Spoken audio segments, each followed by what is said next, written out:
Hello everybody, Ryan here, or MandRproductions, and today I'm reviewing the LEGO Star Wars Battle of Hoth 20th Anniversary Edition set. Its set number is 40333, it includes 195 pieces, and it is the May the 4th promotion for 2019.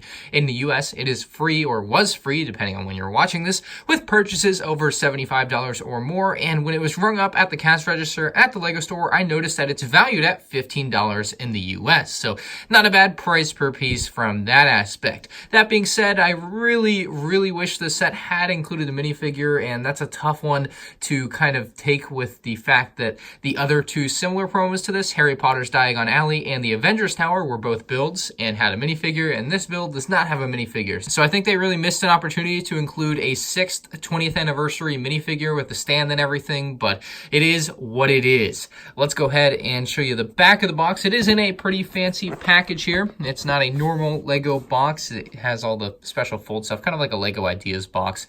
Very nice in that way, or architecture. Not quite as fancy, I would say, as architecture, but nicely done. Back of the box art shows some actual scene from Hoth in episode 5, and then the actual vignette style build. The box itself has an interesting way of opening with the flaps here on the bottom. So you cut the tape and then it just really pulls out here. And then the inside of the box is actually black, which is nice, kind of creates a full effect of the black box and a much nicer color for the inside of LEGO boxes when they flip open like that, because I think people just equate that with a more premium feel, and myself included. So that is nice. The instruction manual is very small, surprisingly small in my opinion. You can see it's like it's tiny, but it does have everything you're going to need. Unfortunately, this one doesn't give you the QR code thing that you can scan with the LEGO Life app. I don't know why this instruction manual out of all the manuals doesn't include that. It's actually a pretty thick manual, coming in at just about 75 pages. Surprisingly thick for such what you would think is a small set, but I guess you really need it for all the building aspects. We'll bring the actual build and therein lies the problem with this build.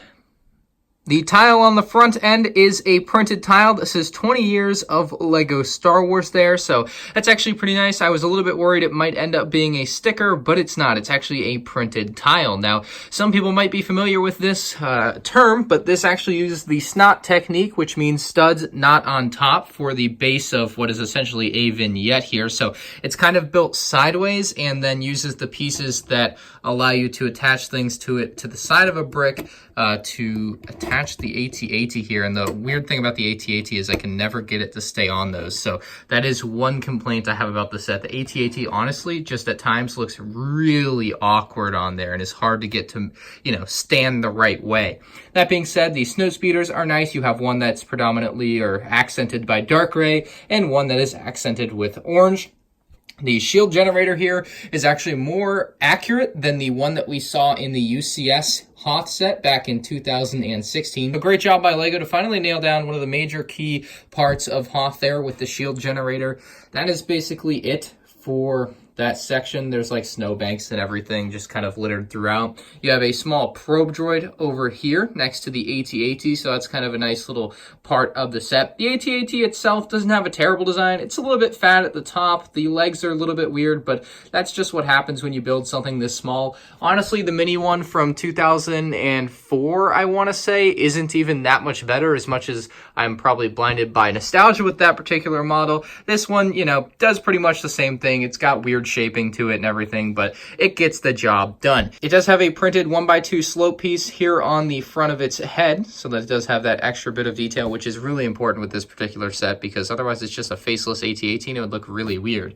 The head can move left and right a little bit, has no up and down movement because it's just on a single clip there, so pretty straightforward as far as the only feature on that AT-AT really goes. Again, the legs are posable and you can move them around all you want, but the real problem with them is they don't tend to want to stay, or the AT-AT in general doesn't tend to want to stay where I put it. So you lock down the two legs and I guess maybe like that, but it just, whenever I get it to stand somewhere, it just looks awkward and I can never get it to look like it does on the box. And that's one of the qualms I have with this set. And very often, like it did earlier in this review, that was unscripted, believe it or not, the AT-AT will just fall off of this, and it is incredibly annoying. So that's the one complaint I have about the set, other than it not including a minifigure. Is the AT-AT is just a little bit weird to work with, and that's, I mean, for a free item, I guess you can't really complain about that. That being said, I'm gonna give this a 7 out of 10. The lack of a minifigure and the failure of the AT-AT to kind of stay where I want it to stay at any given time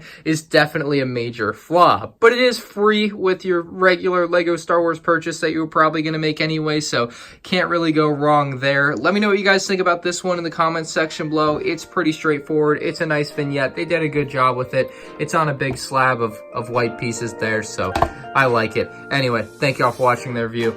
Leave a like if you enjoyed, and I'll see you in the next one. Peace out.